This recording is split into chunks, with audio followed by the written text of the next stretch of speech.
Hey guys, Sierra here with Simply Sierra Sweets. Welcome to my channel where I share my favorite cookbooks and recipes for you to bake along. If you're new here, thanks for stopping by. I look forward to baking with you. And if you're already a subscriber, thank you so much for your support. Today I'm going to be sharing Uncle Snoop's book, From Crook to Cook. Like many others, I'm a fan of his music and movies and everything else that he's done. I think he's just such a talented man. But watching it with Martha Stewart was just a highlight for me. I think it was something that all of us didn't know that we needed, to watch those two together in the kitchen. I love it, and I also think it's special that she wrote the foreword in this book. There's so many great recipes in this book, like, look at that. Chicken and waffles, hey auntie banana pudding. Can't wait to make that one. There's a delicious chocolate cake in here, gin and juice, breakfast recipes. It's just a fun book to have in your kitchen, and I mean, it's really great recipes at the same time. So I definitely encourage you to go get a copy if you don't already have one. So today we're going to be baking the Buttermiziilk pound cake.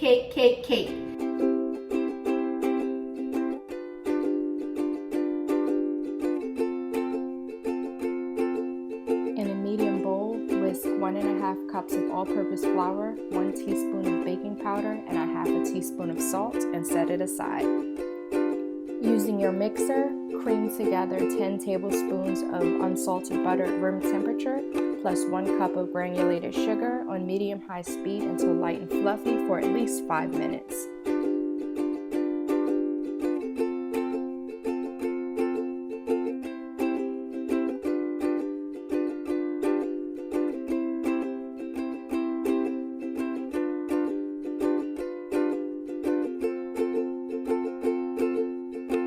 Notice how the texture has changed, how much lighter it is and how much fluffier it is. That's what you're looking for.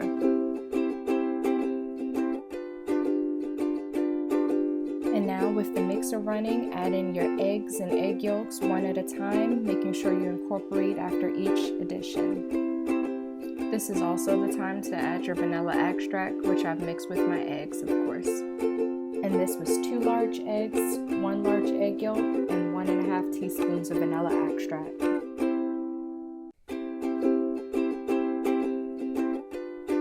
And don't forget to get in there and scrape with your spatula to make sure it's nothing underneath.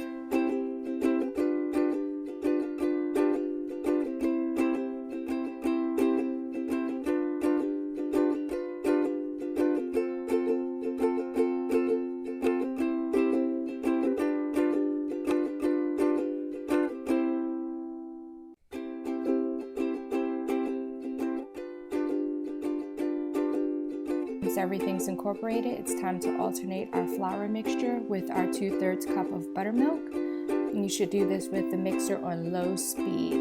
Once you start adding flour into a cake, definitely use low speed so that you don't end up with a dry product. And to alternate, you do flour, buttermilk, flour, making sure that you mix well after each addition.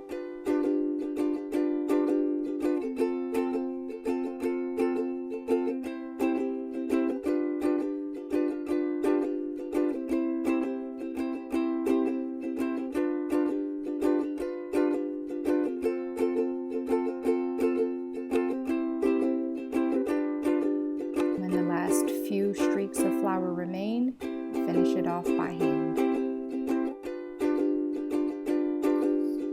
And I've sprayed my mini bundt pan with Baker's Joy.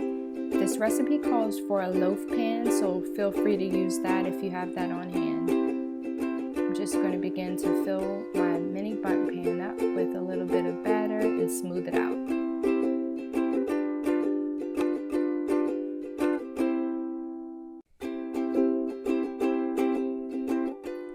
Bake in an oven preheated at 350. If you're using a loaf pan as the recipe calls for, it'll take about 55 to 60 minutes.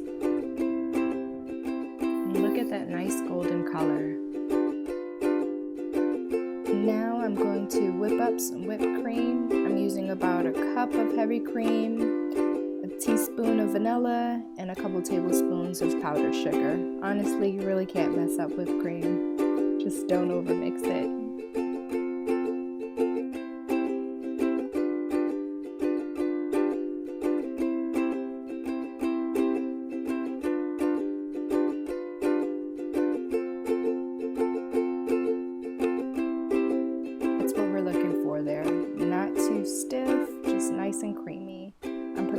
pastry bag with my star tip, and I'm just going to pipe some of that whipped cream on the mini bites.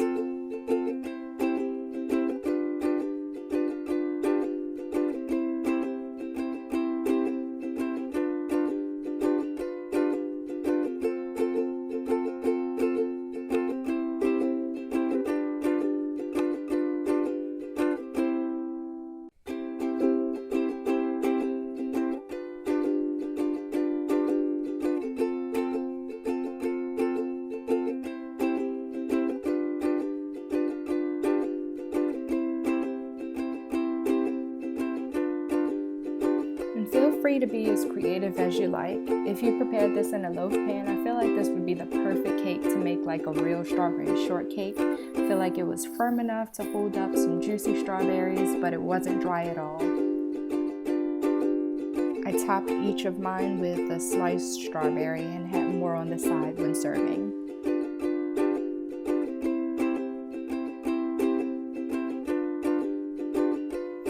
And look how pretty they turned out. Such an easy recipe turned out so great. So I felt like they needed a little something extra, and I sprinkled them with powdered sugar. I hope you enjoyed this recipe as much as I did, and check out the book because there's also a raspberry swirl variation that sounds like it would be pretty good. Thanks for tuning in to Simply Sierra Sweets. Don't forget to like, share, and subscribe. Until next time, happy baking!